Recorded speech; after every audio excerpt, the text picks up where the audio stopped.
యొక్క ఎక్కడి నుండి వచ్చితివి అని మరి దేవుడు ఆ యొక్క సాతానుడిని అడిగారు అని నేను మీతో ప్రస్తావించాను. ఎందుకు ప్రస్తావించానంటే, ఎందుకొచ్చావు, ఎలా వచ్చావు అనేటువంటి మాటకు మనము అర్థాన్ని దాంట్లో చూస్తున్నాం. 6వ వచనంలో మనం చూస్తున్నాం. ఇప్పుడు సహోదరి చదివినట్లుగా చూడండి. దేవదూతలు యెహోవా సన్నిధిని నిలుచుటకై వచ్చిన దినమొకటి తటస్థించెను. ఆ దినమున అపవాదియగు వాడు వారితో కలిసి వచ్చారు. వారితో కలిసి వచ్చాడు. ఇక్కడ మీరు ఒక విషయాన్ని గ్రహించాలని నేను కోరుకుంటున్నానండి.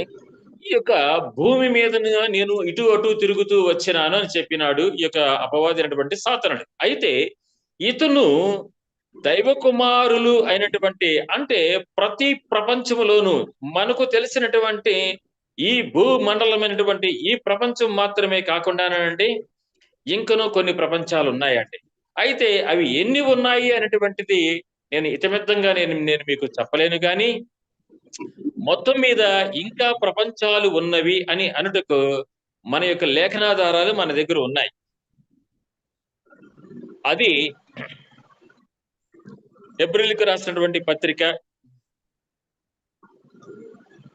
11వ అధ్యాయంలో చూద్దాం. ఇంకా ఇతర ప్రపంచాలు ఉన్నవి అనుటకు మనము హెబ్రీయులకు రాసినటువంటి పత్రిక 11వ అధ్యాయంలో చూడండి, 2వ వచనాన్ని చదువుకుందాం. 11:2 అండి. దానిని బట్టియే పెద్దలు సాక్ష్యము పొందిరి, ప్రపంచములు దేవుని వాక్యము వలన నిర్మాణమైనవనియు, అందును బట్టి దృశ్యమైనవి కనబడడు పదార్థముల చేత నిర్మింపబడలేదనియు విశ్వాసము చేత గ్రహించుచున్నాము. ఇక్కడ చూడండి, ప్రపంచములు అనేటువంటివి దేవుని యొక్క వాక్యము వలన నిర్మాణమైందని హెబ్రీయులకు రాసినటువంటి పత్రిక 11వ అధ్యాయము 2వ వచనంలో మీరు ఇక్కడ చూస్తున్నారు. ప్రపంచములు అని చూస్తున్నారు మీరు అక్కడ. తర్వాత ఇదే హెబ్రీయులకు రాసినటువంటి పత్రికలోనే మరలా మనము 1వ అధ్యాయము 2వ వచనంలో చివరిలో అది ఉంటుందండి. ఆయన ఆ కుమారుని సమస్తమునకును వారసునిగా నియమించెను, ఆయన ద్వారా ప్రపంచములను నిర్మించెను. ఆయన అనగా యేసుక్రీస్తు వారు. యేసుక్రీస్తు ద్వారాగా ప్రపంచములను నిర్మించెను. ఏమండి? అది యెహోవా దేవుడు ఆయన యొక్క కుమారుడైనటువంటి యేసుక్రీస్తు ద్వారాగా సమస్తమునకును వారసునిగా నియమించెను, ఆయన ద్వారాగా ప్రపంచములను నిర్మించెను. ఈ యొక్క వాక్యము హెబ్రీయులకు రాసినటువంటి పత్రిక 1వ అధ్యాయం 2వ వచనంలో మీరు ఇక్కడ చూస్తున్నారు. అక్కడ 11వ అధ్యాయంలో 2వ వచనంలో మీరు అక్కడ కూడాను మిగతా ప్రపంచములు ఉన్నవని మీరు గమనిస్తున్నారు. ఓకే. అయితే ఆ మిగతా ప్రపంచముల నుండి వచ్చినటువంటి దైవ కుమారులు, అంటే తొలి మానవుడు, ఒక్కొక్క ప్రపంచానికి ఒక్కొక్క తొలి మానవుడు ఉన్నారు. ఆ యొక్క తొలి మానవుడినే మరి బైబిలులో దైవ కుమారుల సదస్సు అని ఇక్కడ మరి యోబు గ్రంథము 1వ అధ్యాయము మరి 6వ వచనంలో ఉన్నది. తర్వాత 2వ అధ్యాయము 1వ వచనంలో కూడా చూడండి. మరొకసారి, దేవదూతలు యెహోవా సన్నిధిని నిలుచుటకై వచ్చిన మరి ఒక దినము తటస్థింపగా వారితో కూడా అపవాది యెహోవా సన్నిధిని నిలుచుటకై వచ్చెను. చూసారండి, అప్పుడు కూడాను యెహోవా దేవుడు నువ్వు ఎక్కడ నుండి వచ్చితివని వానిని అడగగా, అపవాది భూమిలో ఇటు అటు తిరుగులాడుచు అందులో సంచరించుచు వచ్చితినని యెహోవాకు ప్రత్యుత్తరం ఇచ్చెను.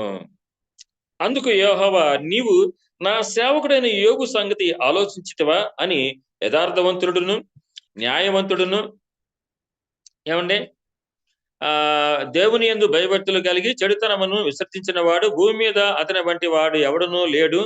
నిష్కారణంగా అతనిని పాడు చేయుటకు నీవు నన్ను ప్రేరేపించినను అతడు ఇంకను తన యథార్థతను వదలక నిలకడగా నున్నాడనగా. అంటే చూసారు, ఇక్కడ ఈ యొక్క 2వ అధ్యాయంలో ఈ యొక్క సందర్భాన్ని మనం చూస్తూ ఉంటే, ఇది ఆల్రెడీ మొట్టమొదటి దేవదూతల సమావేశానికి సదస్సుకు వచ్చినప్పుడు జరిగినటువంటి సంఘటనలని మనము మరొకసారి చూసుకుందాం. చూడండి, మరి ఈ యొక్క యోబు గ్రంథము 1వ అధ్యాయం 7వ వచనాన్ని మనం ఇందాక చదువుకున్నామండి.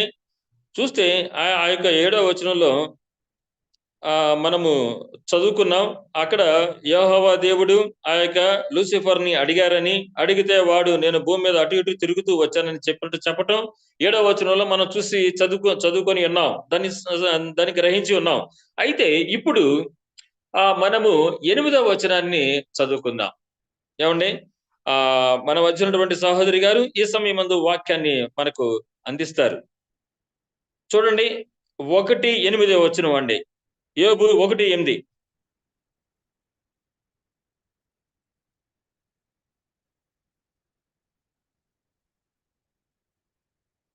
అందుకు యెహోవా, నీవు నా సేవకుడైన యోబు సంగతి ఆలోచించితివా? అందుకు యెహోవా దేవుడు ఏం చెప్పారండి? నా సేవకుడైన యోబు సంగతి ఆలోచించితివా అని మరలా దేవుడు ఈ యొక్క సాతానుడిని ప్రశ్నించి ఉన్నారు. అయితే మనము మరి అక్కడ యెహోవా దేవుడు సాతానుడితో నా సేవకుడైన యోబు సంగతి ఆలోచించితివా అన్నారు. ఇక్కడ యోబు అనేటువంటి పేరుని, యోబు అనేటువంటి ఆ వ్యక్తి గురించి, భక్తుడి గురించి యెహోవా దేవుడు ఆ యొక్క సాతానుడితో ఆలోచించితివా? అతని సంగతి నీవు ఆలోచించితివా? అని దేవుడు అడిగి ఉన్నారు. అయితే ఆ యొక్క నా సేవకుడైన ప్రభు కుమార్ సంగతి ఆలోచించితివా? నా సేవకుడైనటువంటి జోసెఫ్ గురించి గురించి ఆలోచించితివా? లేకపోతే నా సేవకురాలైనటువంటి ఫలానా మార్తమ్మ గారు, లేకపోతే మరియమ్మ గారు, లేకపోతే ఓడిరమ్మ గారు, ఇలాగ ఏ పేర్లన్నా మనకు తెలిసినటువంటి సహోదరీమణుల పేర్లు, మనకు తెలిసినటువంటి సహోదరుల యొక్క పేర్లను ఆ యొక్క యోబు యోబు పేరు బదులు మనం పెట్టుకొని, మనము భావించి సద్భావముతో, సహృదయముతో, సద్భక్తితో దేవునికి మన యొక్క భక్తి జీవితాన్ని సమర్పించుకొని పరీక్షించుకోవాలనుకున్నటువంటి సదుద్దేశముతో ఎవరైనప్పటికీ కూడాను ఈ యొక్క వాక్యమును ఎప్పుడైనా చదివేటప్పుడు నీవు నా సేవకురాలైన, నీవు నా సేవకుడైన అని స్త్రీలు, పురుషులు, సహోదరులు, సహోదరీమణులు వారి వారి పేర్లను యోబు పేరు బదులు వారి పేరు పెట్టుకొని పలానా మార్తమ్మ గారు, మార్తమ్మ సంగతి ఆలోచించితివా అని యెహోవా దేవుడు ఈ యొక్క సాతానుడితో అడిగితే, మన యొక్క సంగతి దేవుడు అడిగితే మన యొక్క గతి ఏ విధంగా ఉన్నదో ఆలోచన చేసుకోవాల్సినటువంటి అవసరత మనకు ఎంతైనా ఉండి ఉన్నది. చూడండి, ఇంకా దేవుడు ఆ యొక్క యోబు గారి గురించి ఏం చెప్తున్నారు అక్కడ 1వ అధ్యాయం 8వ వచనంలోనే దేవుడు అక్కడ ఏం చెప్తున్నారండి? అతడు అంటే యోబు, వాక్య ప్రకారంగాను, పరిశుద్ధ గ్రంథ ప్రకారంగాను యోబు గారు, అతడు అనగా యోబు గారు.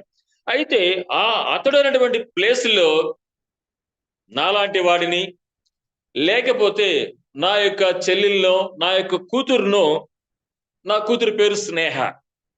సరే, నా కూతురు పేరునే పెట్టి యెహోవా దేవుడు ఇదిగో స్నేహ యథార్థవంతురాలు, న్యాయవంతురాలు, దేవుని యందు భయభక్తులు కలిగి చెడుతనము విసర్జించినటువంటి బిడ్డ ఈ స్నేహ చాలా మంచిది అని దేవుడు ఆ యొక్క సాతానుడితో చెప్పే విధంగా అతడుగా నేను, ఆమెగా నా కూతురు దేవుని చేత మెప్పు పొందే విధంగా, మెచ్చుకునే విధంగా, దేవుడు మనల్ని హక్కున చేర్చుకునే విధంగా సాతానుడితో, అవసరమైతే సాతానుడితో మన గురించి మంచిగా వాదించే విధంగా మన యొక్క భక్తి జీవితం ఉన్నదా? మనము ఎక్కడెక్కడ ఎలా ఉంటున్నాం? ఎప్పుడెప్పుడు మన యొక్క భక్తి ప్రపత్తులు, మన యొక్క భక్తి శ్రద్ధలు ఎలాగ మారిపోతున్నాయి అని మనము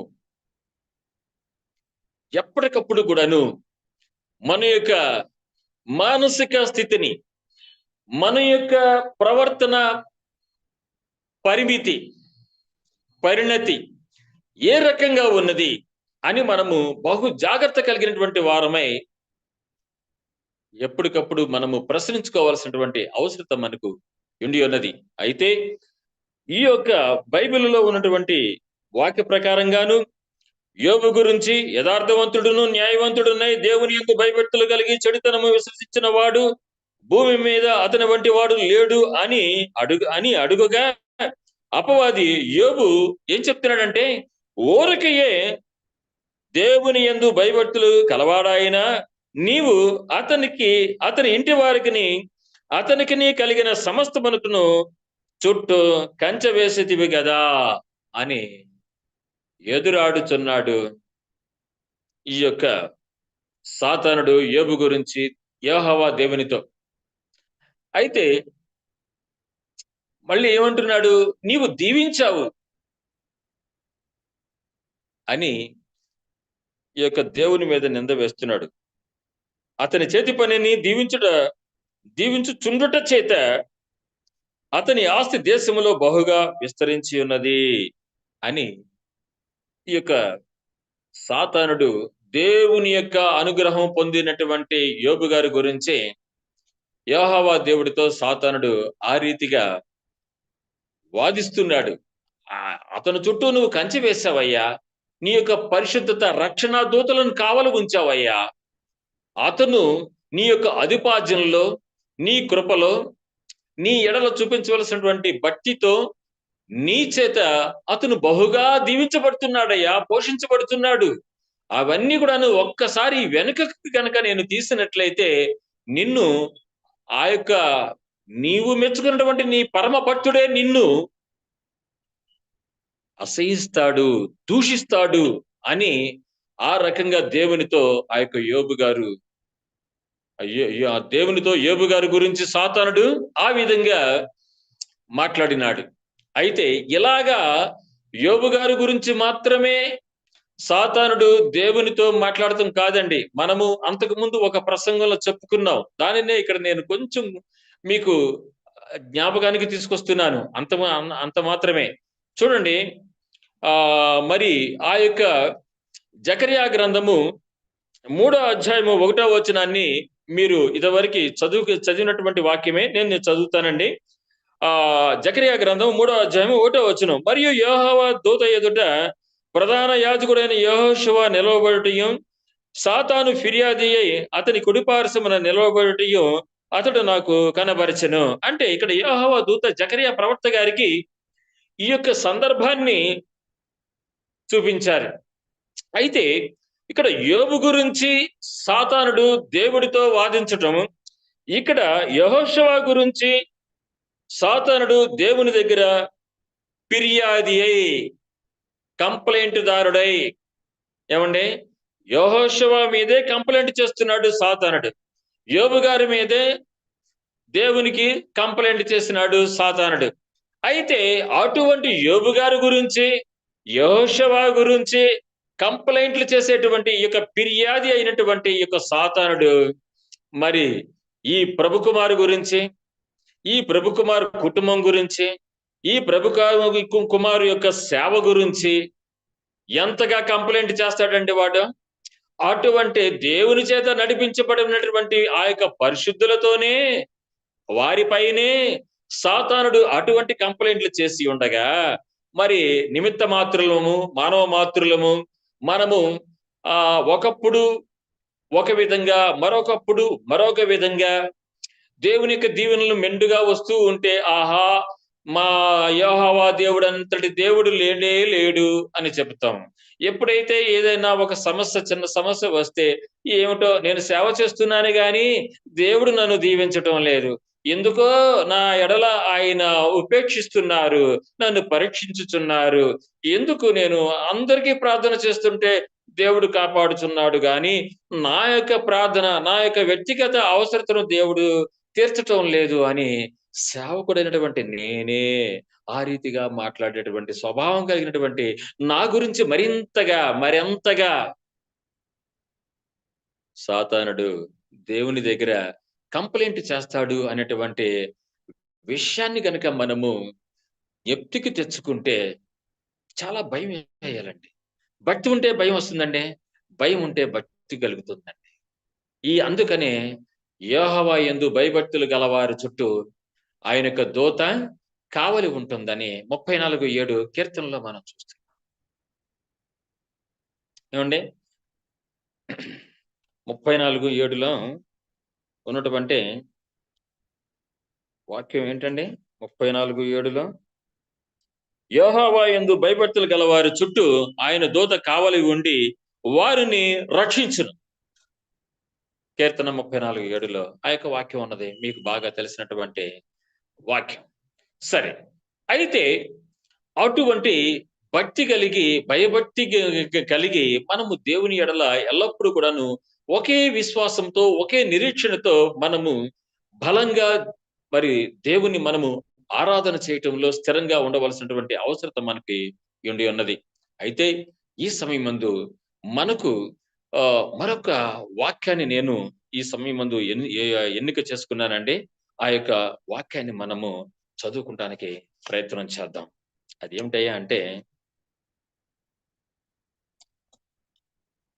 లూకా సువార్త 22:31 వచనాన్ని సహోదరి చదువుతారండి ఈ సమయమందు. లూకా సువార్త 22వ అధ్యాయము 31వ వచనము. అమ్మా చదవండి.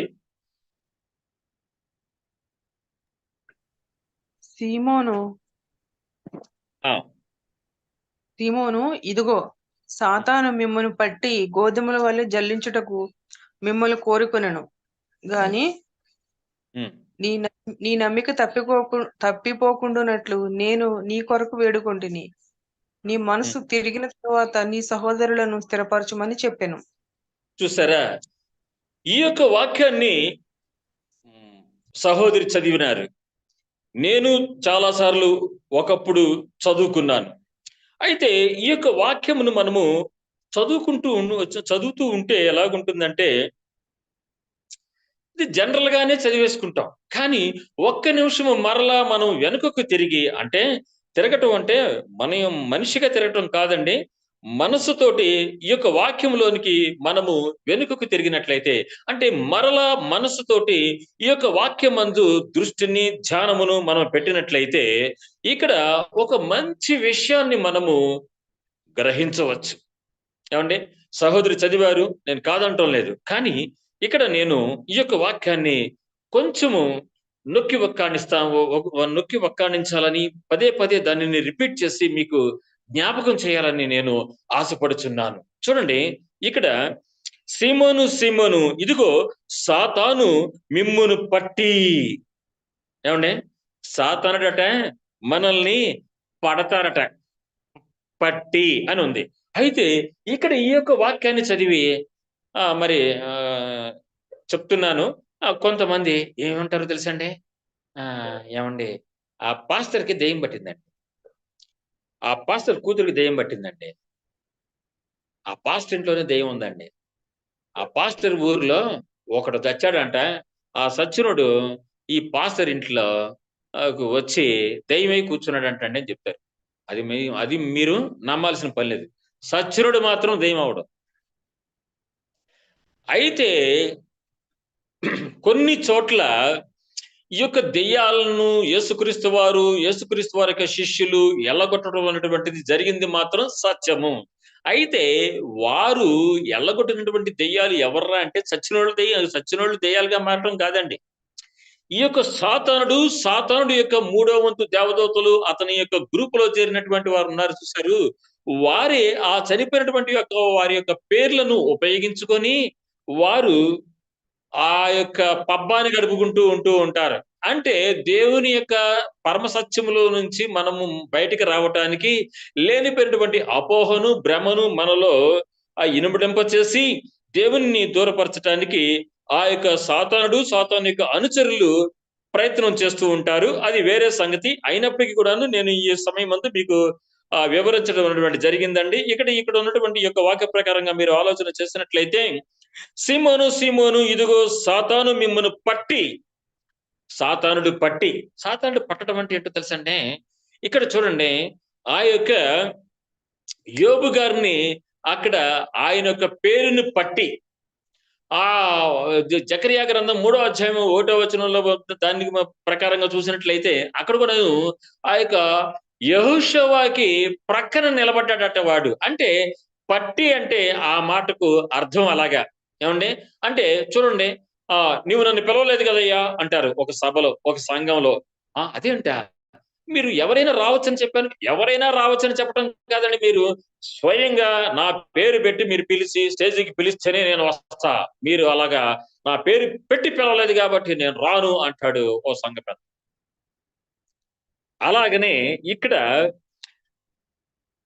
ఈ యొక్క సాతానుడు ఏం చేశాడంటే, సాతాను మిమ్మును పట్టి, ఏమండి, గోధుమల వలె జల్లించుటకు మిమ్మును కోరుకొనిను. ఏమండి? జల్లించటానికి ఏం కావాలండి? జల్లెడు కావాలా? ఇక్కడ మా సంఘంలో అయితే అర్థం కాదు అది. జల్లెడు అంటే తెలియదు వాళ్ళకి, చాలా నేను వర్ణించాలి. కానీ ఆంధ్రాలో మనకు తెలిసిపోతుంది. చూసారా? ఈ యొక్క గోధుమలను జల్లించుటకు మనకి జల్లెడు కావాలి. ఏమండి? అయితే ఇక్కడ ఈ యొక్క సాతానుడు ఏం చేస్తున్నాడంటే, జల్లెడుతో మనల్ని జల్లిస్తాడట. జల్లెడుతో మనల్ని జల్లిస్తాడు. జల్లెడుతో అంటే ఏంటో తెలుసండి? మన దగ్గర ఏ బలహీనత ఉన్నదో ఆ బలహీనతే, ఏ విషయంలో మనము వెనకడుగు వేస్తున్నామో అది వాడి చేతికి దొరికేటువంటి జల్లెడ.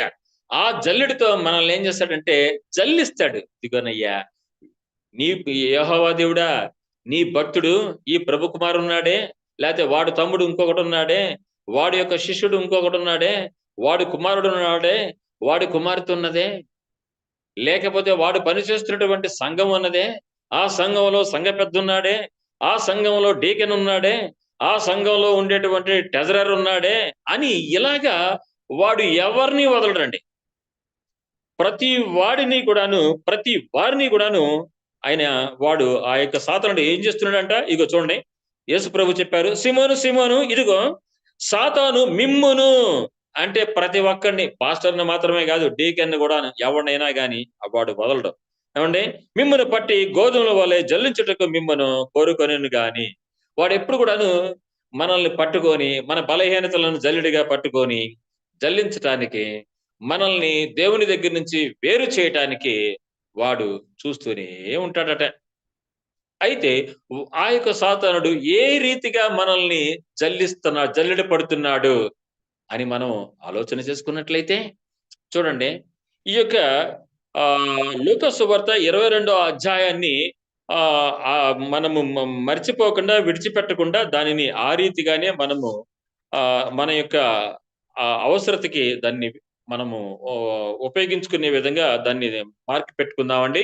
తర్వాత ఇక్కడ చూడండి, ఆ యొక్క సాతానుడు మనల్ని పట్టి జల్లించటం ఏ రీతిగా జల్లిస్తున్నాడు అనేటువంటి ఉద్దేశంతో మనము ఈ సమయం మందు కొన్ని వచనాలను జ్ఞాపకం చేసుకుందామండి. మొట్టమొదటి ఒక కారణము, ఒక నెపము, ఒక తప్పిదము మనలో వాడు చూసేది ఏమిట్రా అంటే, దయచేసి హెబ్రీయులకు రాసినటువంటి పత్రిక 10వ అధ్యాయము 24వ వచనాన్ని ఈ సమయం మందు సహోదరి చదువుతారండి. వారు తప్పనిసరిగా మనకు వాక్య సహాయం చేస్తారు. హెబ్రీయులు 10:24 అండి.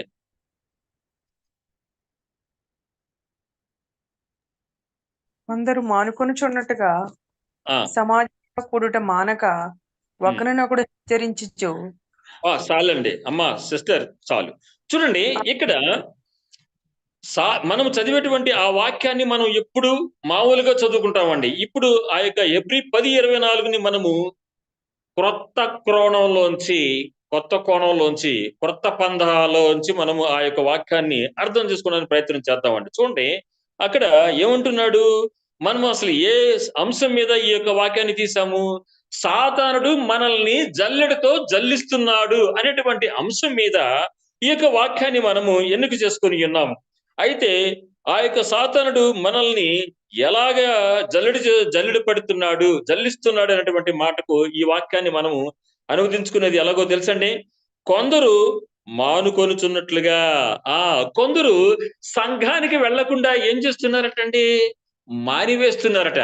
ఆ రకంగా వాడు ఏం చేస్తున్నాడు, సాతానుడు మనల్ని జల్లెడతో, అంటే మన దగ్గర ఉండేటువంటి సాకులతో, నెపముతో, బద్ధకముతో, అశ్రద్ధతో వాడు మనల్ని ఏం చేస్తున్నాడండి, దేవుని నుండి మనల్ని వేరుపరచటానికి ప్రయత్నం చేసేటువంటి ప్రయత్నంలోనే కొందరు మానుకొనుచున్నారు. సమాజముగా కూడటము వారు మానుకుంటున్నారట. ఒకనికొకడు హెచ్చరించుచు ఆ దినము సమీపించుట మీరు చూచిన కొలది మరి ఎక్కువగా అలాగూ చేయుచు ప్రేమ చూపుటకును సత్కార్యములు చేయుటకును ఒకరినొకడు పురికొల్పవలనని ఆలోచింతుమైనటువంటి ఈ యొక్క వాక్య భాగాన్ని నేను మీ ముందు ఎలాగ దానిని నేను ప్రస్తావిస్తున్నాను అంటే, చూడండి, ఒకరి మీద ఒకడికి ప్రేమ ఉండదండి. ఏమండి? ఏమిటి, వాడు రాకుండా పోతున్నాడా, పోతే పోనీ, వాడి కర్మ మనకేమి అని ఇంకొక వ్యక్తి వాడిని వదిలేయకూడదు. ఎవరైతే ఏ కారణం చేత, ఏ నెపం చేత, ఏ బలహీనత చేత, ఎంత అశ్రద్ధ చేత వారు సమాజముగా కూడటం ఎందుకు మానివేస్తున్నారో దానిని మనము తెలుసుకొని వారు సక్రమముగా, సరిగ్గా చర్చికి వచ్చే విధంగా సంఘ పెద్దలు, సంఘ విశ్వాసులు, సంఘ పాస్టర్ గారు వారిని మరలా దేవుని వైపు రప్పించుటకు సేవ తిరిగి బలంగా చేయవలసినటువంటి అవసరత ఉన్నది. ఎందుకంటే సాతానుడు వారిని పట్టి జల్లిస్తున్నాడు. ఆ జల్లింపులో వారు తేలికైపోతున్నారు. తేలికైపోయి చాలా దూరము, ఈ రోజు వెళ్ళకపోతే ఏమి, కమ్యూనిటీ సర్వీస్ వస్తుంది కదా, ఇంకా తర్వాత వారము, ఈ వారం వెళ్ళకపోతే ఏమి, ఆ వారం వెళ్తాం కదా, ఆ వారంలో మనం వినయ సంస్కారం చేసుకుంటాం కదా, ఒకరి పాదములు ఒకరు కడుక్కొని మన యొక్క పాపములను పోగొట్టుకుంటాం కదా యేసయ్య పరిశుద్ధ నామములో, అందుకని ఈ వారం వెళ్ళకపోయినా పర్వాలేదు అని అనుకుంటారట. అలా అనుకునే విధంగా చేసేది ఆ యొక్క అపవాది అయినటువంటి సాతానుడి యొక్క పని. అందుకే చూడండి, మరి మరొక విషయాన్ని మనము చూద్దాం. మీరు మామూలుగా చదువుతూ ఉంటేనండి, ఏమిటి దీనిలో ఇలాగ అర్థం ఉందా, ఈ పాస్టర్ గారు ఇలా చెప్తున్నాడు అని అనిపించే విధంగా ఉంటుంది గాని, మీరు మనసు పెట్టి ఆలోచన చేస్తే నేను చెప్పేటటువంటిది దానిలో తప్పు లేదని మీకు అవగతం అవుతుందండి. అపోస్తల కార్యంలో 10వ అధ్యాయంలో చూడండి, నేను ఒకసారి దీని మీద ప్రసంగం చేశాను. ఏమండి? అపోస్తల కార్యాలు 10వ అధ్యాయంలో అక్కడ ఆ యొక్క కొర్నేలైనటువంటి ఆ యొక్క శతాధిపతి ఆయన ఏం చేస్తున్నాడండి, ఆయన ఏం చేస్తున్నాడు అనేటువంటి ఉద్దేశంతో మనం చూసినట్లయితే ఆయన రెండవ వచనం చూడండి, ఆయన ఏం చేస్తున్నాడు, అతడు తన ఇంటి వారందరితో కూడా దేవుని యందు భయభక్తులు గలవాడై ఉండి ప్రజలకు బహుధర్మము చేస్తూ ఆయన ఉంటున్నాడు. తర్వాత ఆయన రోజునకు ముమ్మారు ప్రార్థన అతను చేస్తున్నారు అని ఈ యొక్క కొర్నేలి గురించి మంచి సాక్ష్యం కలిగినటువంటి సందర్భాన్ని నేను మీతో ప్రస్తావిస్తున్నాను. అయితే ఈ యొక్క కొర్నేలి గారు, పేతురు గారు రోజునకు ముమ్మార్లు ప్రార్థన చేసేటువంటి వారు. అయితే మరి మనల్ని జల్లిస్తున్నటువంటి సాతానుడు ఏం చేస్తాడో తెలుసండి. ఏమండి, ఇక్కడ 10:2లో ఉన్నటువంటి మాట ప్రకారంగాను, అతడు తన ఇంటి వారందరితో కూడా దేవుని యందు భయభక్తులు గలవాడై, ఏమండి, దేవునికి ఎల్లప్పుడూ వారు ప్రార్థన చేస్తున్నారు అని మనకి అక్కడ వాక్యాన్ని మనం చూస్తున్నాం. వారు మధ్యాహ్నము ఇంచుమించు 3 గంటల వేళ ఆయన ప్రార్థన చేస్తూ ఉంటే దేవుని యొక్క దూత వచ్చినట్లుగా మనం ఇక్కడ చూస్తున్నాం. అయితే మరి మన యొక్క ఇండ్లల్లో ఈ యొక్క కుటుంబ ప్రార్థన అనేటువంటిది ఎలా జరుగుతోంది? కనీసము ముమ్మార్లు కాదు, లేకపోతే దావీదులాగా 7 మార్లు కాదు, కానీ దానియేలులాగా 3 మార్లు కాకపోయినా కనీసము 2 మార్లైనా ఉదయం, సాయంత్రము మనము కుటుంబ ప్రార్థన చేస్తున్నామా? అయితే ఈ యొక్క సాతానుడు ఏం చేస్తాడంటే, మనల్ని జల్లించటమే వాడి యొక్క కర్తవ్యం కాబట్టి, ఆ! పర్వాలేదులే. రాత్రికి చేసుకోవచ్చు కదా! ఈ పొద్దున్నే చెయ్యాలా? మనము సిద్ధపడి త్వరగా వెళ్ళాలి అనేటువంటి ఒక అవాకు చవాకులు వాడు మన మీద ఇసురుతాడు. ఒక నిస్సహాయతను మనలో వాడు కలిగించడానికి ప్రయత్నం చేస్తూ ఉంటాడు. ఇదంతా కూడాను సాతానుడు మనల్ని పట్టి జల్లించటమే. కొన్ని సార్లు నేను ఎక్కడికెక్కడికో వాక్యాల సేవకు లేతే గృహ దర్శింపులకు వెళ్లి వచ్చినప్పుడు చాలా ఆలస్యమైనప్పుడు నేను చేసింది సువార్త సేవే గదా! ఇప్పటిదాకా. ఇప్పుడు ఈ యొక్క నిద్రకి నేను పడుకునే ముందు మరి ప్రార్థన చేయకపోతే ఏమవుతుంది? ఇప్పటిదాకా నేను ఇల్లిల్లు తిరిగి ప్రార్థనలే గదా చేసుకొచ్చాను. చూసారా? ఆ సాతానుడు చేసేటువంటి ఆ యొక్క జల్లెడ పట్టేటువంటి విధానము పాస్టర్ గారికి కూడాను ఉంటుందండి. ఎవ్వరు దీనికి అతీతులు కాదండి. ప్రతి ఒక్కరు కూడాను అప్పుడో, ఇప్పుడో, ఎప్పుడో ఒకప్పుడు అంతో ఎంతో ఆడికి పీట వేసి కూర్చోబెడుతున్నాం. ఆ యొక్క సాతానుడికి మనము పీట వేసి కూర్చోబెట్టడమే, వాడు మనల్ని పట్టి జల్లెడతో జల్లించటం అనేటువంటి విషయాన్ని దయచేసి మనము మర్చిపోకుండా ఉండాలండి. తర్వాత ఇంకొక పని చేస్తాడండి ఆ సాతానుడు. అదేంటో తెలుసండి? చాలా ప్రాముఖ్యమైనటువంటి వాక్యాన్ని మీరు చదవండి. మత్తయి సువార్త 23వ అధ్యాయము 23వ వచనం. మత్తయి సువార్త 23, 23వ వచనం అండి. మత్తయి సువార్త 23, 23వ వచనం.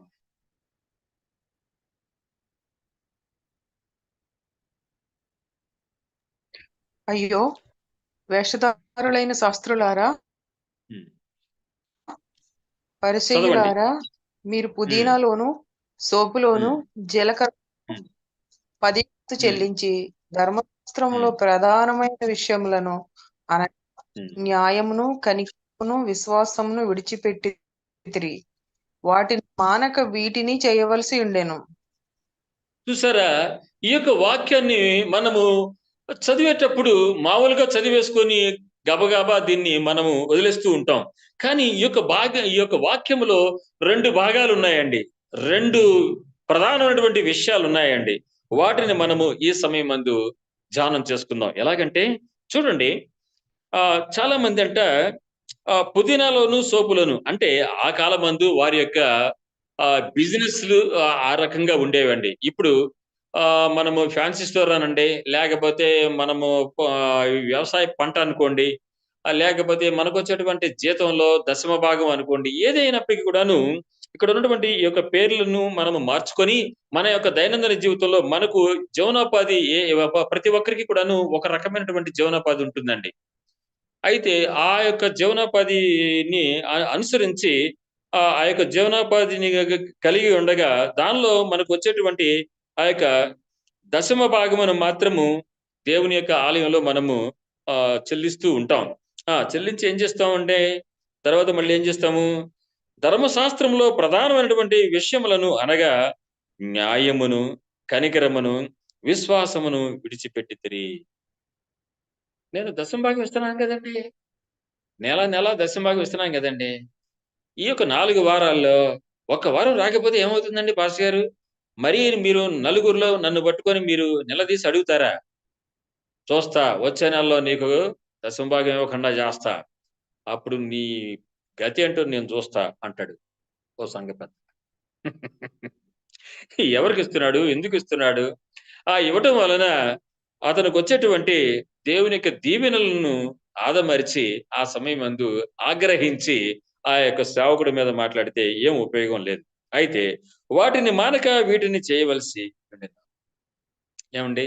మనము ఈ యొక్క దశమ భాగములను, కానుకలను లేతే పాస్టర్ గారికి మంచి ఆతిథ్యం ఇవ్వటం మంచిదే. కానీ ఇంకను మనం చేయవలసినటువంటిది ఏమిటయ్యా అంటే, కనికరమును, విశ్వాసమును, న్యాయమును మనము విడిచిపెట్టకూడదండి. కనికరపడే చోట కనికరపడాలండి. న్యాయము చెప్పాల్సిన చోట న్యాయం చెప్పాలండి. విశ్వాసముగా ఉండవలసినటువంటి ప్రతి క్షణమందు, ప్రతి స్థలమందు, ప్రతి వారును, ప్రతి చోట మనము విశ్వాసమును మాత్రము విడిచిపెట్టకూడదు. కొందరైతే మరి మేము దశమ భాగం ఇస్తున్నాం కాబట్టి అని వెర్రి వేషాలు వేస్తూ ఉంటారు. అది చాలా తప్పు. అలాగా ఉండకూడదు. అయితే ఈ యొక్క సాతానుడు ఏం చేస్తాడంటే, సరే నువ్వు దశమ భాగం ఇస్తున్నావు కదా! ఇచ్చుకో పో. కానీ నేను చెప్పేటువంటి మాట ఉంది చూసావా? ఇగో నీ సమాజములో, నీ సంఘములో ఆ చివర కూర్చున్నటువంటి వ్యక్తి ఉన్నాడే, వాడికి మాత్రం నువ్వు సహాయం చేయి మాకు. నువ్వు కనికరం చూపించవద్దు అతని దగ్గర. ఇదిగో నిన్ను న్యాయం అడిగారే ఒక అన్నదమ్ములు, ఒక భార్యాభర్త న్యాయం అడిగారే, వారికి నువ్వు న్యాయంగా నువ్వు చెప్పు, సలహాలివ్వు.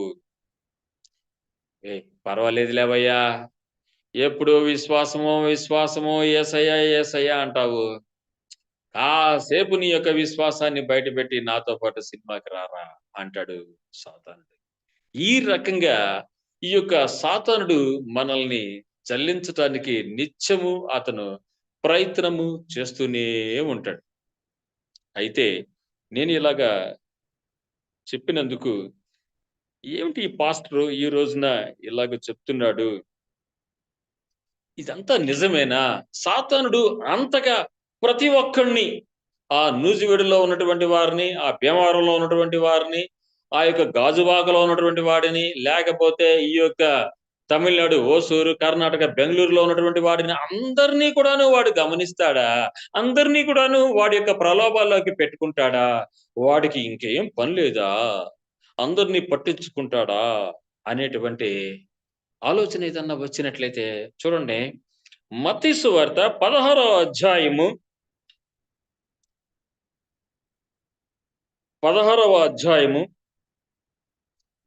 22వ వచనాన్ని చదువుదామండి. అంటే చాలా చదవచ్చు కానీ నేను త్వరగా చదివిస్తున్నానండి. మత్తయి సువార్త 16వ అధ్యాయము 22.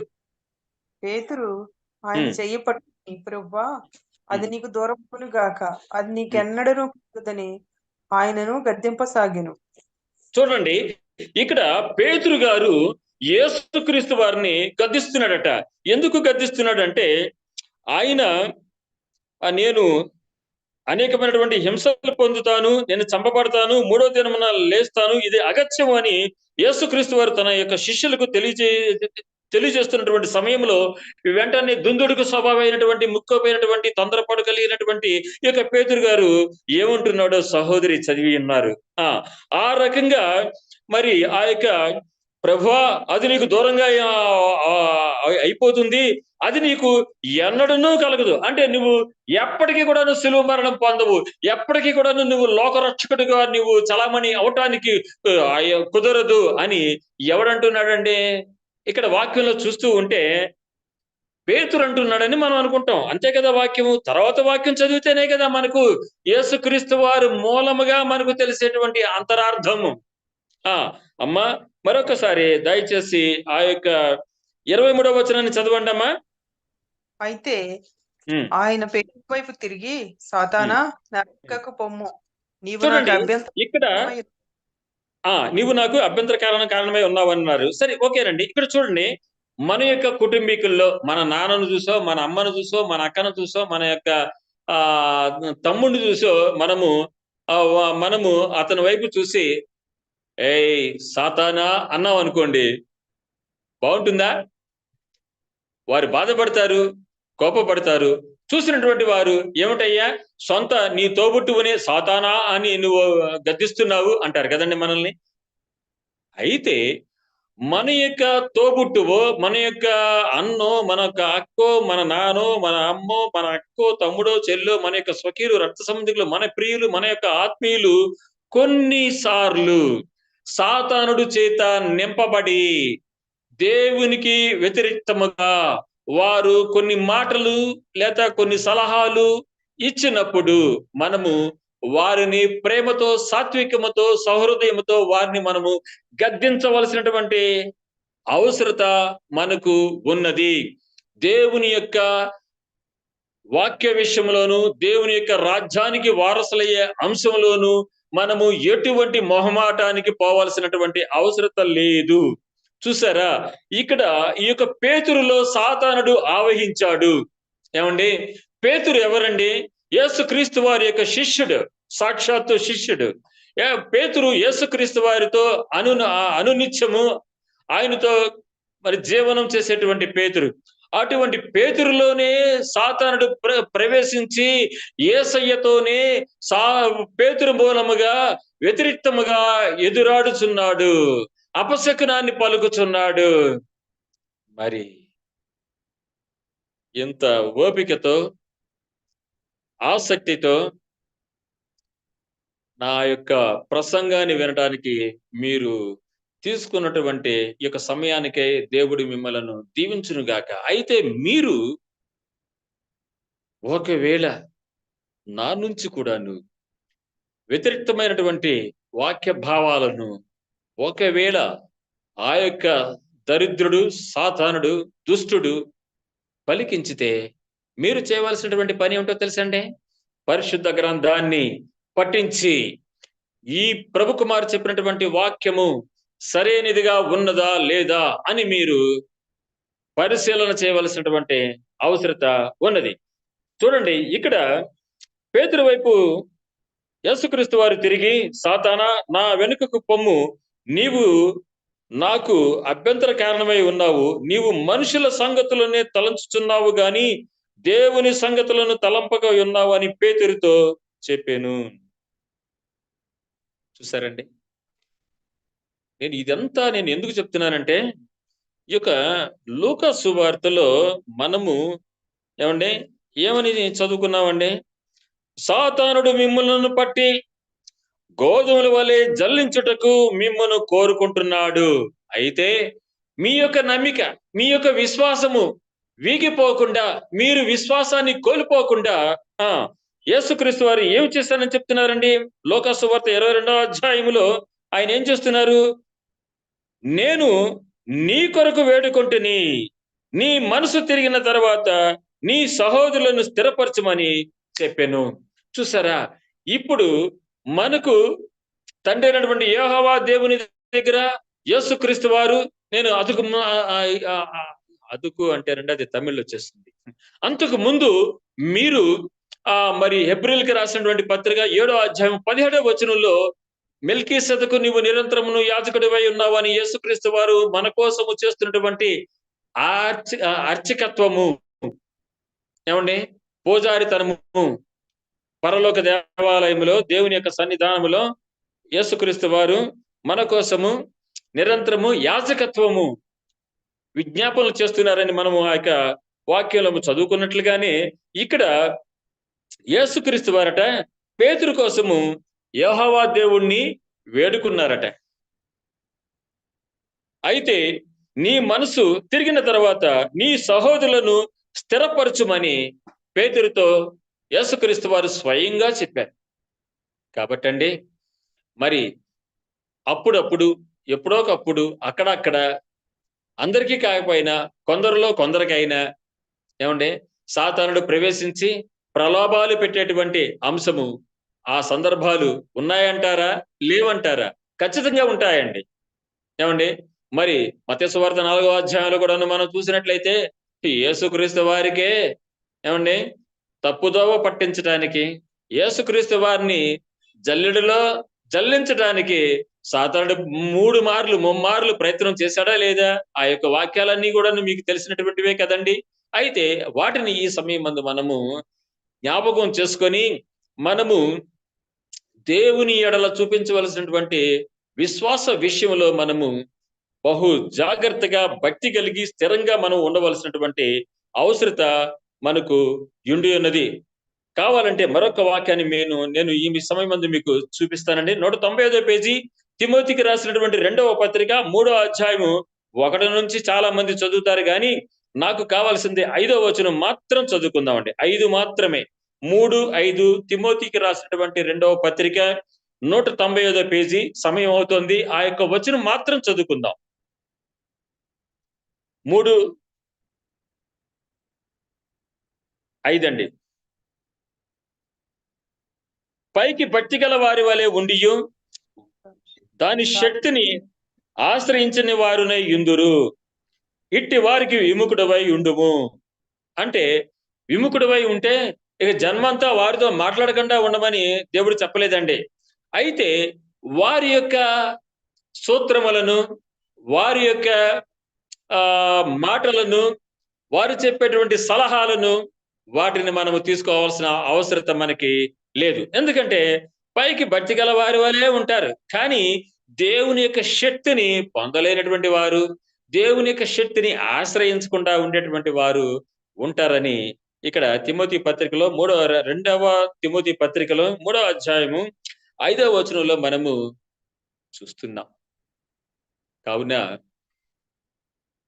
మన కోసము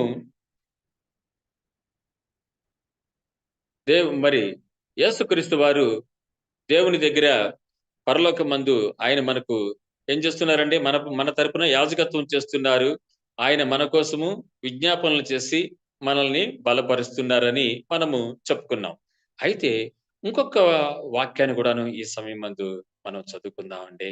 ఆ యొక్క వాక్యం ఏమిటయ్యా అంటే రోమీయులకు రాసినటువంటి పత్రిక రోమీయులకు రాసినటువంటి పత్రిక అండి 8వ అధ్యాయము 26వ వచనాన్ని కూడా మనం చదువుకుందాం. ఆ రోమీయులకు రాసినటువంటి పత్రిక అండి 8వ అధ్యాయం 26 అండి. 8:26 139వ పేజీ. సహోదరి చదవండి. 8:39 రోమీయుల పత్రిక. అటువలే ఆత్మయు మన బలహీనతను చూచి సహాయము చేయుచున్నాడు. ఎలయనగా మనము యుక్తముగా ఎలాగో ప్రార్థన చేయవలెనో మనకు తెలియదు గాని ఉచ్చరింప సఖ్యము కాని మూలుగులతో ఆ ఆత్మ తానే మన పక్షముగా విజ్ఞాపనము చేయుచున్నాడు. చూడండి, చాలా మంది మీకు ఇదివరకు చెప్పాను కదండి, ఈ యొక్క పరిశుద్ధాత్మ చేస్తాది, చూస్తాది, చెప్పింది అని కొంతమంది మాట్లాడుతూ ఉంటారు. ఇది చాలా తప్పండి. ఇక్కడ చూడండి, అటువలే ఆత్మయు మన బలహీనతలను చూసి సహాయము చేయుచున్నాడు. ఎలయనగా మనము యుక్తముగా ఎలాగో ప్రార్థన చేయవలెనో మనకు తెలియదు గాని ఉచ్చరింప శక్యము కాని మూలుగులతో ఆ ఆత్మ తానే మన పక్షముగా విజ్ఞాపనను చేయుచున్నాడు.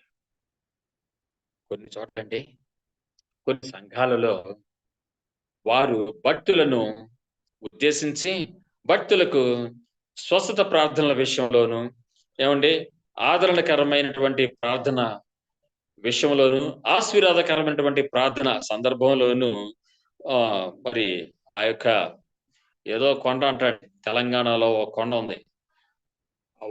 వారు ఎలా ప్రార్థన చేస్తారో తెలుసండి? నువ్వు చెయ్యి, నువ్వు చెయ్యి అంటారు. ఎవరిని? దేవుణ్ణి. ఏమండి? దేవుడు చెయ్యాలట.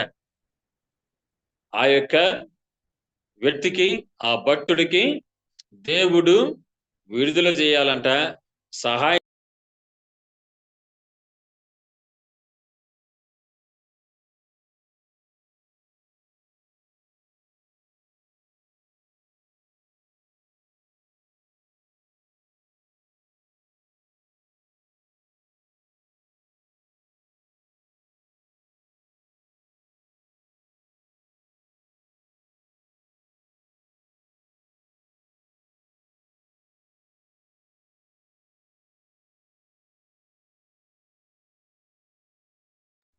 పాస్టర్ గారు మీ వాయిస్ రావట్లేదండి.